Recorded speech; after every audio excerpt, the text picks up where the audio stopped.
अब जैसा कि फेडरल बोर्ड ने अपना पासिंग क्राइटेरिया जो है वो स्टूडेंट्स के लिए 2026 से जो है वो 33% से 40% पे कर दिया है। तो मतलब परसेंटेज जो है वो बढ़ गई है। ठीक है, मार्क्स का चलें इतना डिफरेंस नहीं पड़ा, लेकिन आहिस्ता आहिस्ता जो है फेडरल बोर्ड जो है वो परसेंटेज से ग्रेड्स की तरफ भी शिफ्ट हो रहा है। तो अभी हम यहाँ पर हेल्प लेते हैं ChatGPT और उससे पूछेंगे कि why grading system is important और more useful as compare to percentage system. बिल्कुल, ग्रेडिंग सिस्टम की अहमियत इसलिए है कि ये तलबा की कारकर्दगी को ज्यादा जामे और वाज़ेह तौर पर ज़ाहिर करता है। मसलन ग्रेड्स में सिर्फ नंबर नहीं बल्कि सलाहियतों और महारतों का भी ख्याल रखा जाता है। इसके बरक्स फीसदी सिस्टम में सिर्फ अददी नताइज पर तवज्जो दी जाती है, जिससे कभी कभार मुकम्मल तस्वीर सामने नहीं आती। ग्रेडिंग सिस्टम से उस्ताद को भी और तलबा को भी बेहतर अंदाजा हो जाता है कि किस शोबे में बेहतरी की जरूरत है।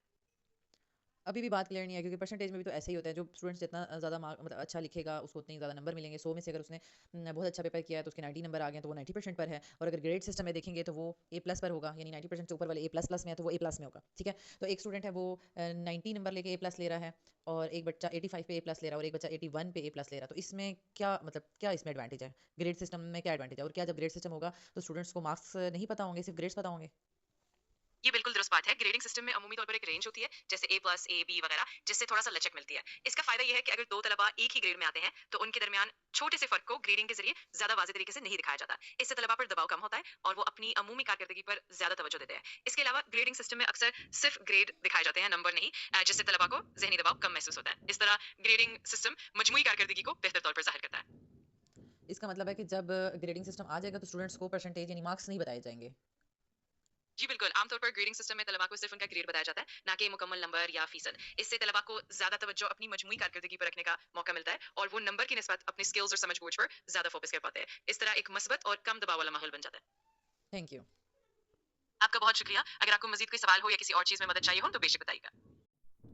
तो स्टूडेंट्स यहाँ पर आप देख सकते हैं कि यहाँ पर ग्रेडिंग सिस्टम का मकसद ये है कि स्टूडेंट्स को जो है वो मतलब सिंपली उनका जो मेंटल प्रेशर है वो थोड़ा सा रिलीज़ होगा कि कितने नंबर है कितने नंबर है। मतलब वो कहेंगे चलें ए प्लस ग्रेड है या ए प्लस प्लस ग्रेड है या बी ग्रेड है, इस तरह से ग्रेडिंग सिस्टम में आ जाएगा। ठीक है, तो उसके अलावा मेरे ख्याल में पोजीशन इस तरह से होंगी कि जब कोई पोजीशन अनाउंस होनी होगी तो ऑब्वियसली बात है that will be on like percentage. ठीक है, तो चलें देखते हैं आहिस्ता आहिस्ता जो है वो फेडरल बोर्ड भी कैमरे सिस्टम की तरफ जा रहा है, और आहिस्ता आहिस्ता सारी चीज़ों में उन्होंने चेंज ले आए हैं। क्योंकि 2019 में जो है वो ये कहा जा रहा था, एक हमारी भी मतलब टीचर ट्रेनिंग मीटिंग हुई थी, वहाँ पर भी ये बताया गया था कि आहिस्ता आहिस्ता हम कमिंग 4 to 5 ईयर्स में कैमरे सिस्टम की तरफ मूव करेंगे। तो अब हम देख रहे हैं कि प्रैक्टिकली ये सब कुछ हो रहा है। मीन्स के एसएलओ बेस्ड करके स्टूडेंट्स को कहा जा रहा है कि रेटलाइजेशन से आप निकल जाएँ। ठीक है, आप कोई भी टॉपिक जो आपको दिया जा रहा है वो कहीं से भी प्रिपेयर कर सकते हैं। अच्छा, फिर जो है वो पहले होता था प्रैक्टिकल होता था, और प्रैक्टिकल में आपको पता है कि क्या होता था, स्टूडेंट्स जो है वो खुद ब खुद कॉपियाँ देख के खोल के लिख लेते थे या कुछ इस तरह से। ठीक है, बस खुद ही नंबर लग रहे हैं, कुछ इस तरह से सिस्टम था, कोई बहुत fair and like fine policy नहीं थी। तो उस चीज़ को भी खत्म कर दिया गया। ठीक है, और कहा गया कि प्रॉपर्ली आप आके पेपर दें पीबीए का। ठीक है, प्रैक्टिकल बेस्ड असेसमेंट, और अगर आप प्रैक्टिकल्स कॉलेज में करेंगे तो आपकी ज़्यादा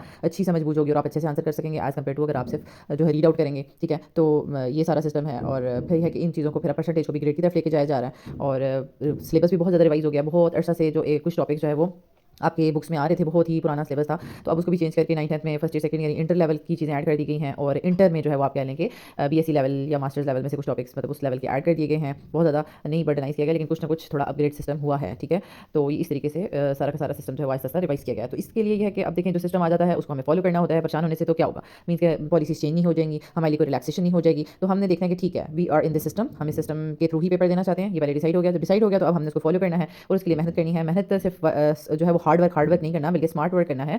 मीन्स के hard work in the right direction, that is the smart work. ठीक है, और उससे आप बहुत कम टाइम में बहुत ज़्यादा अच्छे मार्क्स ले सकते हैं।